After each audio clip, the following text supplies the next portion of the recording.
The Great Chamber of the Galactic Council was the largest structure ever built by intelligent life. Its walls stretched upward for nearly a mile, covered in glowing symbols that represented every species that had ever held a seat. 47 delegations filled the curved rows of seats, each one representing billions of lives across thousands of worlds. The air hummed with translators working in real time, converting hundreds of languages into something everyone could understand. Ambassador Sam Porter walked down the central aisle toward the speaking platform. He was a tall man with gray hair and tired eyes. He had served humanity in this chamber for 23 years. His father had served before him. His grandfather had been among the first humans to ever set foot in this place, back when Earth was still recovering from its first contact with alien life. 300 years. That was how long humanity had been part of the galactic community. 300 years of service, sacrifice, and silent dedication. Sam stepped onto the platform and looked out at the assembled delegates. The Valari sat in the highest seats, their purple skin and golden eyes marking them as the oldest and most powerful species in known space. They had founded the Council 10,000 years ago. They had never let anyone forget it. The Krethians occupied the seats to the left, their massive bodies covered in thick gray scales. They were warriors, proud and quick to anger. The Mordani sat across from them, slender and pale, their forearms folded in careful patterns that conveyed meaning only they understood. Dozens of other species filled the remaining seats. Some Sam knew well, others he had never spoken to in all his years of service. "Honored delegates," Sam began, his voice calm and steady, "I come before you today to present humanity's petition for full voting rights within this council." A ripple of movement passed through the chamber. Sam had made this same request 17 times before. The answer had always been the same. "For 3 centuries, humanity has served this council faithfully," Sam continued. "Our soldiers have fought and died in wars that protected species who had never heard our name. Our engineers have built the communication networks that connect your worlds. Our doctors have cured plagues that threaten to wipe out entire civilizations. Our diplomats have negotiated peace between enemies who had been killing each other for longer than our species has existed." He paused and looked up at the Valari delegation. High Counselor Zethrak sat in the center seat, his expression impossible to read. "We have asked for nothing in return except respect. We have asked to be treated as equals. We have asked for the same rights that every other species in this chamber enjoys."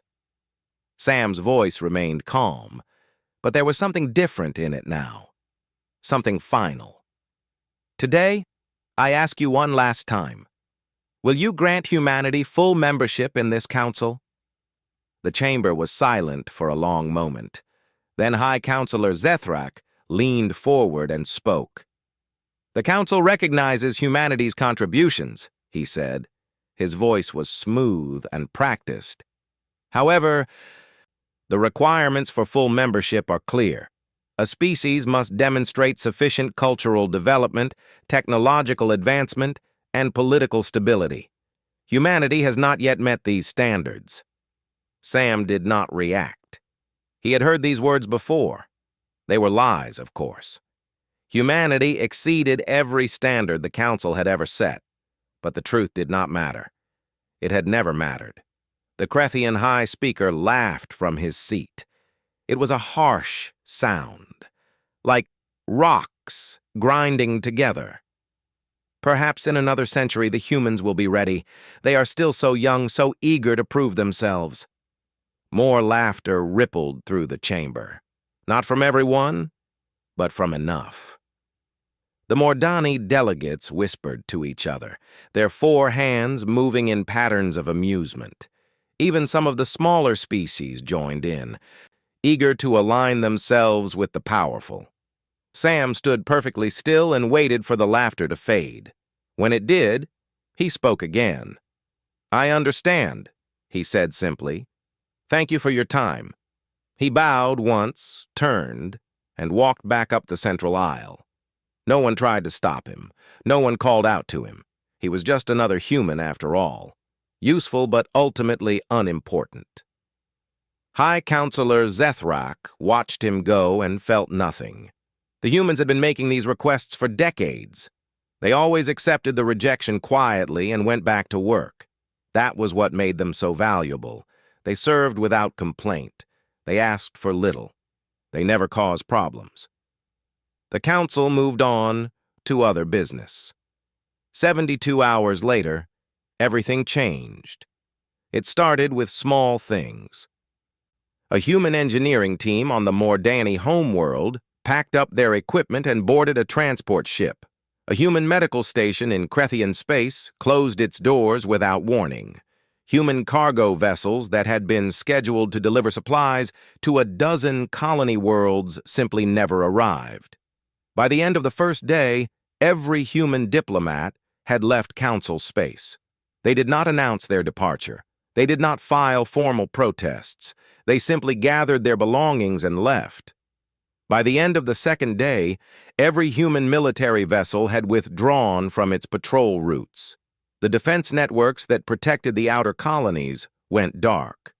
The early warning systems that watched for threats beyond council space fell silent. By the end of the third day, there were no humans left in council space at all. 300 years of presence, erased in less than a week. High Counselor Zethrak received the reports with growing confusion. He summoned his advisors and demanded explanations. They had none to give. "They simply left," one of them said, his voice trembling. "All of them. Every human in council space has returned to their own territory." "That is impossible," Zethrak said. "There are millions of humans working throughout our systems. They cannot all have left." "They have, High Counselor. We have confirmed it. The humans are gone." Zethrak stood at the window of his private chamber and looked out at the stars. Somewhere out there, in a small cluster of systems that the Council had always considered insignificant, humanity had built its own civilization. The Terran Compact, they called it. A modest collection of worlds that produced nothing of particular value and threatened no one. At least, that was what Zethrak had always believed. Now, watching the first reports of chaos begin to filter in from across council space, he felt the first cold touch of doubt. The humans had always been there, doing the work that no one else wanted to do. They had been so quiet, so reliable, so easy to ignore. What had the council done? Zethrak did not know the answer. But he was beginning to fear that he would find out very soon. The Krethian warship fired its main cannon and tore a hole through the Mordani cruiser's hull. Bodies spilled into space. The Mordani ship returned fire, its energy weapons carving burning lines across the Krethian vessel's armor. Within minutes, both ships were crippled and drifting. This was the third battle in as many days. Ambassador Lyra Voss had spent 40 years preventing exactly this kind of violence. She was a small woman with kind eyes and a gentle voice, but she had a gift for finding common ground between enemies.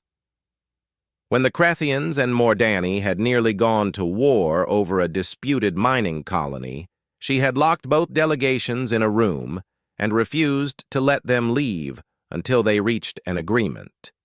It had taken 11 days. She had slept on the floor outside the door.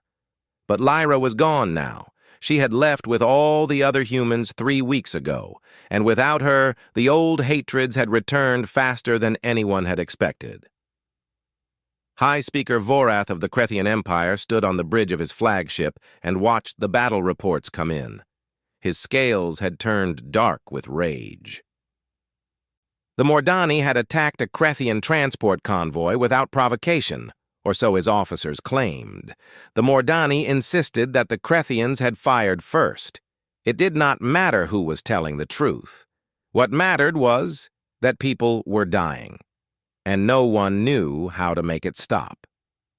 Vorath remembered the human woman who had once stood before him and told him that his ancestors and the Mordani ancestors had once been allies. She had shown him ancient records that proved it. She had helped him see that the hatred between their species was not natural. It had been created by politicians and generals who needed enemies to justify their power. He had not believed her at first, but over time, he had come to respect her. He had even begun to consider her a friend. Now she was gone, and all Vorath could feel was anger. The communication networks failed on the 19th day. Dr. Pete Nolan had designed the quantum relay system that connected council space. It was a brilliant piece of engineering that allowed instant communication across distances that would otherwise take years to cross. Every species in the council depended on it. Trade, diplomacy, emergency services, military coordination. Everything ran through the relay system. Pete had tried to teach others how it worked. He had written manuals, conducted training sessions, and begged the council to develop their own expertise. But no one had listened. Why would they? The humans were always there to fix things. That was what they were for. Now, Pete was gone, and the relay system was breaking down. The quantum matrices required constant calibration. Without proper maintenance, they drifted out of alignment. Messages arrived garbled or not at all. Emergency calls went unanswered. Ships lost contact with their home worlds and wandered blindly through space. The Volari sent their best scientists to study the relay stations. They understood the basic principles, but the details were beyond them. Human engineering had always been strangely advanced, as if they saw connections that other species missed. The Volari had never bothered to wonder why. They had simply assumed that humans were useful tools, nothing more. That assumption was proving very costly. Food shipments to 17 colony worlds stopped on the 24th day. Captain Kate Murray had commanded the humanitarian logistics fleet for 15 years. Her ships carried food, medicine, and supplies to colonies that could not produce enough to sustain themselves. It was unglamorous work. No one wrote songs about cargo pilots. But Kate had loved it anyway. She had once told a reporter that every container of grain she delivered meant children who would not go hungry. The council had never created its own logistics system. Why would they? The humans did it for free. It was part of their endless effort to prove themselves worthy of respect. Now, Kate and her fleet were gone, and millions of people were beginning to starve. High Counselor Zethrak called an emergency session of the council. The great chamber felt different now, emptier. The human delegation's seats sat vacant, a constant reminder of what had been lost. "We must find a solution," Zethrak said. His voice echoed through the chamber, but it lacked its usual confidence. "The situation is becoming critical." The Krethian High Speaker slammed his fist on his console. "The situation is your fault, Volari. You drove the humans away with your arrogance." "Our arrogance?" The Mordani First Minister rose from her seat, her forearms spread wide in a gesture of outrage. "It was your mockery that pushed them over the edge. We all heard you laughing at their ambassador." "You laughed as well," the Krethian shot back. "Enough," Zethrak said, but his voice was weak. The chamber erupted into shouting. Delegates accused each other of causing the crisis. Old grievances resurfaced. Alliances that had held for centuries began to crack. Zethrak sat in his chair and watched the chaos unfold. He remembered the human ambassador's face as he walked out of the chamber for the last time. There had been no anger in his eyes, no resentment, just a deep, quiet sadness. The humans had not left in rage. They had left in sorrow. They had finally accepted that nothing they did would ever be enough. 300 years of service, and they were still treated as lesser beings. Zethrak had been part of that. He had voted against their petitions. He had dismissed their concerns. He had assumed that they would always be there, quietly serving, asking for nothing, grateful for whatever scraps of recognition they received. He had been a fool. The emergency session accomplished nothing. The delegates argued until their voices gave out, then returned to their ships to prepare for whatever came next. The Krethians reinforced their borders. The Mordani did the same. A dozen smaller species began evacuating their citizens from contested territories. The council was falling apart, and there was no one left to hold it together. That night, Zethrak stood alone in his private chamber and composed a message. It was addressed to the Terran Compact, to anyone who would listen. "We have made a terrible mistake," he wrote. "We did not understand what you meant to us. We did not appreciate what you gave. Please, help us." He sent the message and waited for a response. None came. The Valari diplomatic vessel crossed into human space on the 42nd day. It was the finest ship in the Valari fleet, decorated with symbols of peace and goodwill. High Counselor Zethrak himself stood on the bridge, watching the stars slide past the viewing window. He had never visited human space before. None of the Council's senior leaders had. It had always seemed unnecessary. The humans came to them, after all. They traveled to Council space to work, to serve, to prove themselves. There had never been a reason to go the other way. Now, Zethrak was going to beg. The border station appeared on the sensors first. It was a simple structure, nothing like the grand fortresses that guarded Valari territory. But the weapons mounted on its hull were clearly visible, and the power readings suggested technology that the Valari did not fully understand. "Attention Valari vessel," a calm voice said over the communication channel.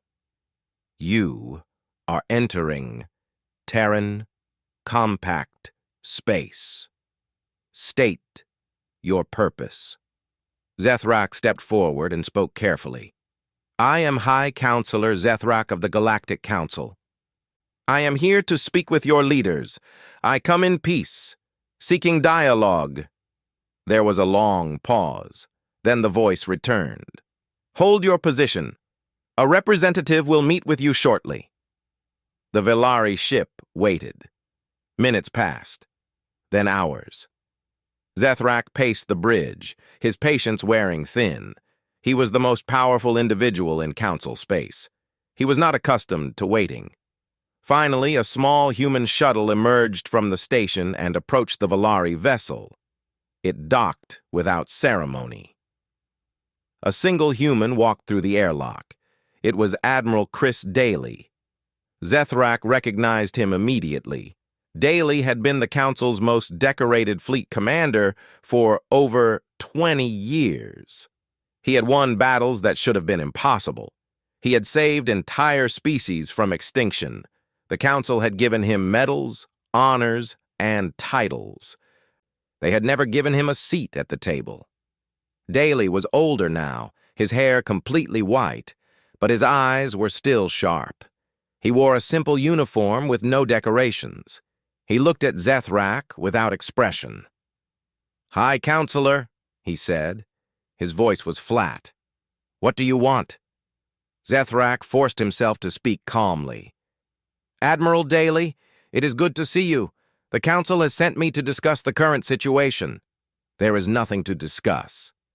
"Please," Zethrak said. The word felt strange in his mouth. He could not remember the last time he had said it. "Our people are suffering. The communication networks have failed. Our colonies are starving. Wars are breaking out across our territory. We need your help." Daly studied him for a long moment. "You need our help," he repeated. "I remember when you needed our help to defeat the Skith horde. We lost 40,000 soldiers in that war. The Council gave us a certificate of appreciation. That was a mistake. We should have done more." "You should have done anything," Daly said. "For 300 years, we did everything you asked. We fought your wars. We built your systems. We fed your colonies. We asked for one thing in return: respect. You could not give us even that." Zethrak lowered his head. "You are right. We were wrong. I was wrong. But surely you cannot let innocent people suffer for our mistakes." "We are not letting anyone suffer," Daly said. "We are simply no longer preventing the consequences of your actions. There is a difference. Please, let us make this right. We will grant humanity full membership, voting rights, trade equality. Everything you asked for." Daly laughed. It was not a cruel sound, but it was not kind either. "You think that is what we want now? To come back and sit in your council chamber waiting for you to treat us as equals? We have our own chamber now. We have our own allies. 12 species have already applied to join the Terran Compact. They came to us because they saw how you treated us and they want no part of it." Zethrak felt something cold settle in his chest. "Then what do you want?" "We want nothing from you," Daly said simply. "We served. We asked for respect. We were denied. There is nothing more to discuss." He turned and walked back to his shuttle. The airlock closed behind him. Within minutes, the small vessel had undocked and returned to the border station. Zethrak stood alone on the bridge of his beautiful ship and understood that he had failed. The Mordani tried a different approach. They sent covert teams to the abandoned human outposts scattered throughout Council space. These facilities had once housed thousands of workers, engineers, and administrators. Now, they stood empty, waiting to be claimed. The Mordani hoped to salvage human technology. They believed that if they could understand how the quantum relay system worked, they could repair it themselves. They sent their best scientists, equipped with the finest tools their civilization could produce. They found nothing. Every outpost had been stripped completely.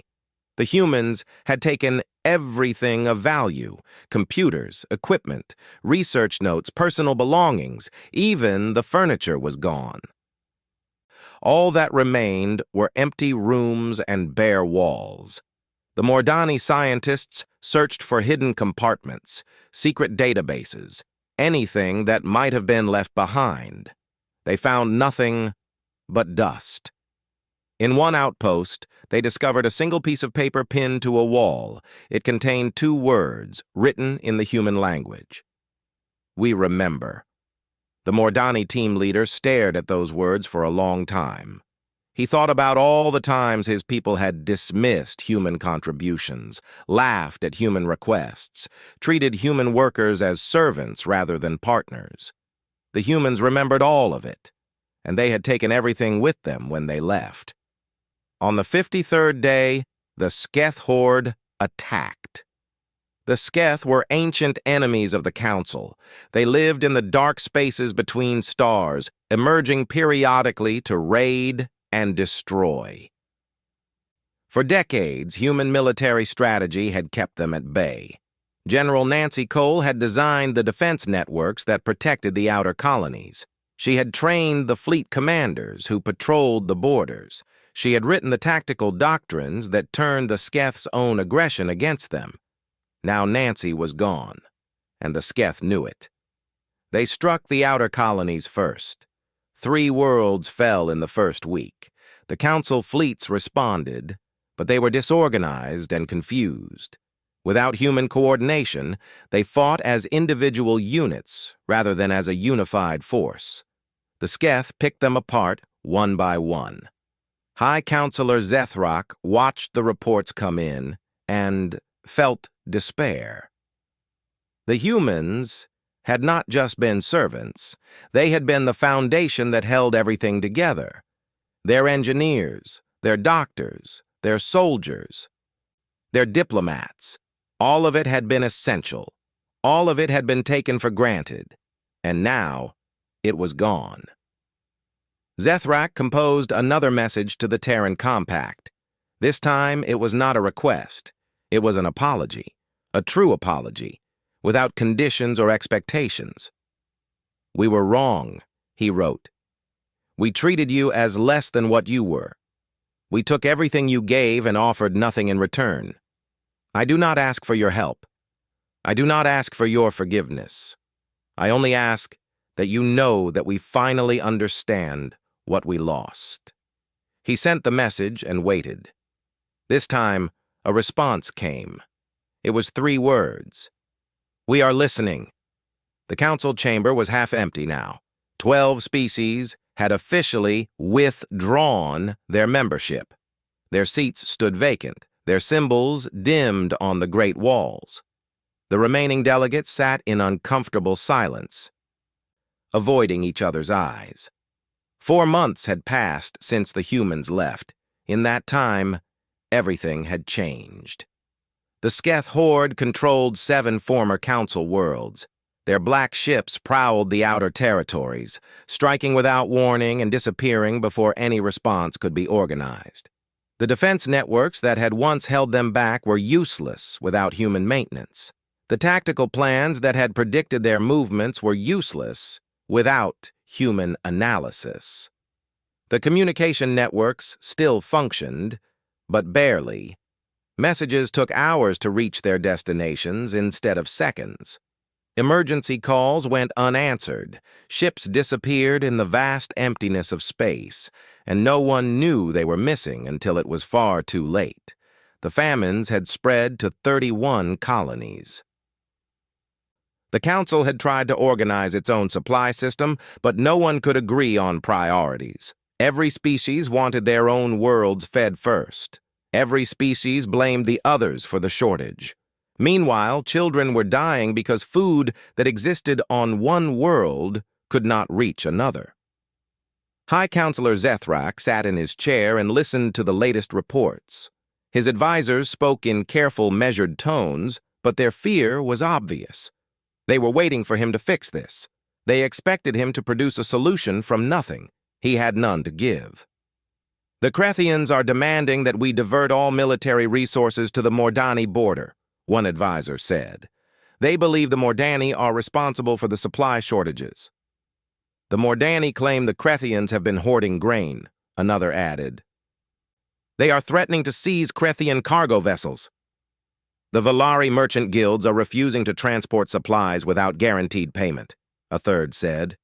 "They say the risk is too high." Zethrak closed his eyes. 300 years of peace, prosperity, and progress. All of it built on a foundation that no one had noticed until it was gone. The humans had not been important because of what they could do. They had been important because of what they chose to do. They had chosen to serve, to help, to build connections between species who might otherwise have been enemies. They had done the work that no one else wanted to do, not for power or profit, but because they believed it was right, and the council had rewarded them with contempt. A junior aide entered the chamber and approached Zethrak's chair. "High Counselor," she said quietly. "There is someone here to see you. She says her name is Grace Kim. She is from the Terran Compact." Zethrak looked up sharply. "A human? Here?" "Yes, High Counselor. She arrived an hour ago. She says she has been authorized to speak on behalf of her government." For the first time in months, Zethrak felt something other than despair. It was hope, fragile and uncertain, but real. "Bring her in," he said. Grace Kim was a small woman with short dark hair and calm brown eyes. She wore a simple gray suit with no decorations or symbols of rank. She walked into the great chamber as if she belonged there, as if she had always belonged there. Every eye in the room followed her as she approached the speaking platform. The delegates had seen humans before, of course. But they had never really looked at them. Now they looked, and they saw something they had missed for 300 years: strength, Quiet, patient, unshakable strength. Grace stepped onto the platform and looked out at the assembled delegates. She did not smile. She did not frown. Her expression was perfectly neutral. "Honored delegates," she said. Her voice was soft, but carried easily through the chamber. "I am here because you asked us to listen. We have been listening. Now, I will tell you what we have heard." She paused for a moment, letting the silence build. "We have heard a civilization that is falling apart. We have heard species that once called themselves allies, now preparing for war. We have heard millions of innocent people crying out for help that will not come. We have heard the consequences of choices that were made long before any of us were born." Her gaze swept across the chamber, touching each delegation in turn. "For 300 years, humanity served this council. We asked for nothing but respect. We were patient. We were hopeful. We believed that if we worked hard enough, if we proved ourselves worthy, you would eventually see us as equals." She shook her head slowly. "We were wrong. Not about our own worth, but about your ability to recognize it. You could not see us as equals because you did not want to. It was easier to see us as servants. It was more comfortable to believe that you were superior." The Krethian High Speaker shifted in his seat, his scales darkening with shame. The Mordani First Minister lowered her head. Even the other Valari delegates could not meet Grace's eyes. "We did not leave to punish you," Grace continued. "We left because we finally accepted the truth. We could not make you respect us. We could only respect ourselves, and that meant walking away from a relationship that was destroying us." She took a breath and her expression softened slightly. "But we are not monsters. We see your suffering and we feel sorrow. We remember the individuals who treated us with kindness, even when their governments did not. We remember the moments of genuine connection, the friendships that crossed species lines, the shared dreams of a better future." Grace looked directly at Zethrak. "You asked what we want. The answer is simple. We want what we always wanted: partnership, equality, respect, not as a reward for our service, but as a basic condition of any relationship worth having." Zethrak rose from his chair. His legs felt weak, but he forced himself to stand straight. "You have it?" he said. His voice cracked slightly, but he did not care. "Whatever you ask, full membership, voting rights, trade equality, anything." Grace studied him for a long moment. "Those things are not enough anymore," she said. "The old council is broken. It was built on inequality, and it cannot be fixed. If humanity returns, it will not be to join your council. It will be to help you build something new." "What do you mean?" "I mean that the Galactic Council must end. In its place, we propose something different. A galactic assembly built on true equality. Every species with one vote. No hierarchies, no special privileges, no lesser members. Everyone equal, or no one at all." The chamber erupted in noise. Some delegates shouted in protest. Others shouted in support. The Valari merchant guilds were outraged at the thought of losing their advantages. The smaller species were thrilled at the prospect of finally having a real voice. Zethrak raised his hand for silence. It took a long time, but eventually the chamber quieted. "You are asking us to destroy everything we have built," he said. Grace nodded. "Yes. We are asking you to destroy something that was never built to last. We are offering you the chance to build something better in its place. And if we refuse, then we will wish you well and return to our own space. We will not help you, but we will not harm you either. The choice is yours." Zethrak looked around the chamber. He saw fear, anger, hope, and desperation in equal measure. He saw a civilization on the edge of collapse, held together by nothing but habit and memory. He thought about his grandfather, who had helped found the council. He thought about all the generations who had maintained it, who had believed that it was good and right and permanent. They had been wrong. "We need time to consider your proposal," Zethrak said finally. Grace smiled for the first time. It was a small smile, but genuine. "Of course," she said. "Take all the time you need. We have waited 300 years. We can wait a little longer." She turned and walked out of the chamber. Every eye followed her until she disappeared through the great doors. The future had arrived. The only question was whether the council would be brave enough to meet it. 6 months had passed since Grace Kim walked out of the council chamber. 6 months of debate, argument, negotiation, and change. The vote came on a cold morning in the standard galactic calendar. 47 species would decide whether to dissolve the Galactic Council and create something new in its place. The Great Chamber was full for the first time since the humans left. Every seat was occupied. Every delegation had sent its most senior representatives.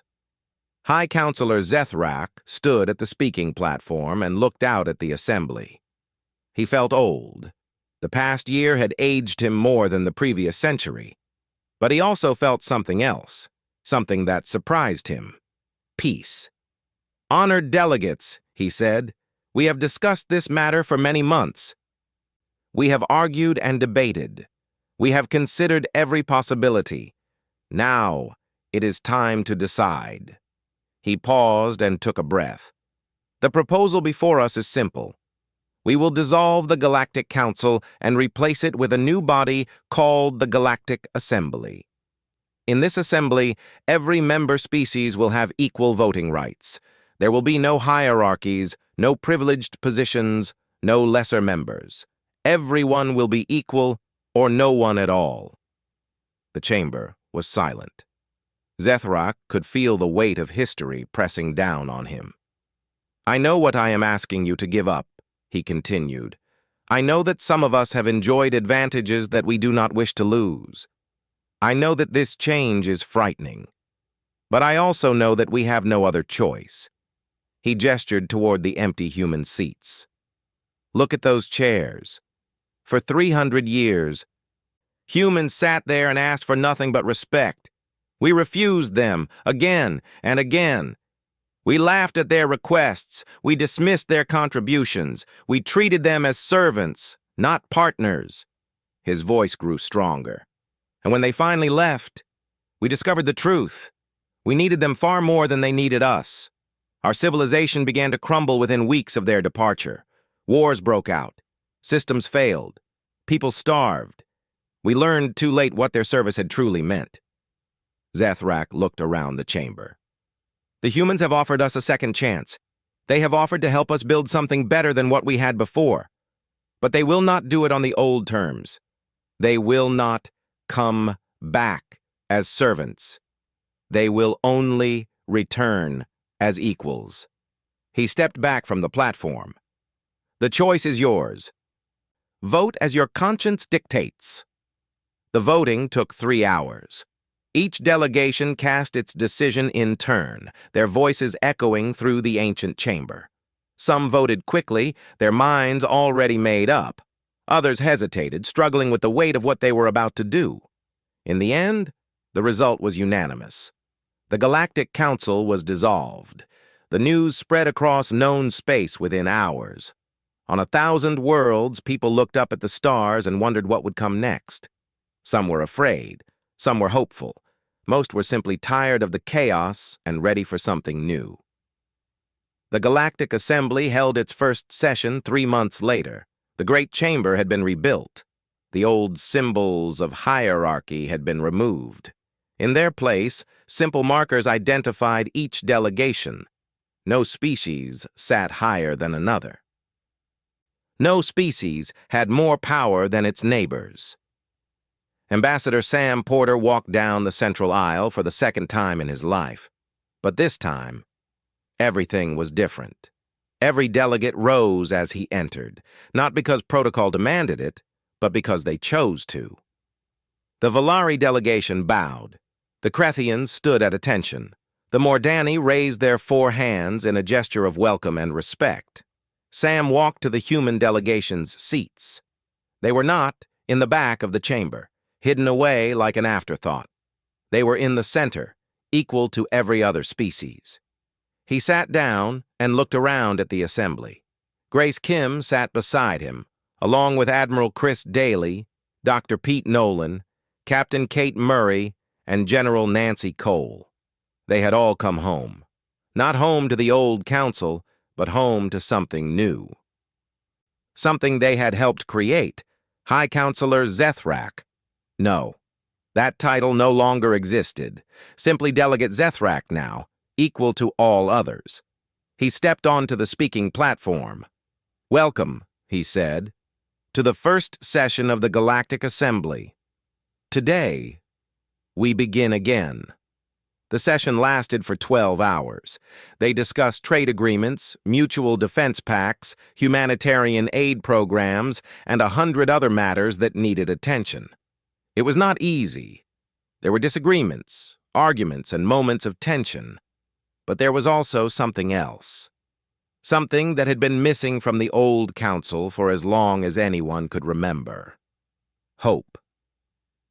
After the session ended, Zethrak approached Sam in the corridor outside the chamber.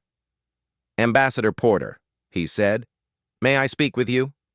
Sam nodded. "Of course." They walked together to a small balcony overlooking the city below. Ships moved through the sky, carrying people and goods from 100 different worlds. The lights of the city stretched to the horizon. "I wanted to thank you," Zethrak said. Sam raised an eyebrow. "For what?" "For coming back, for giving us another chance."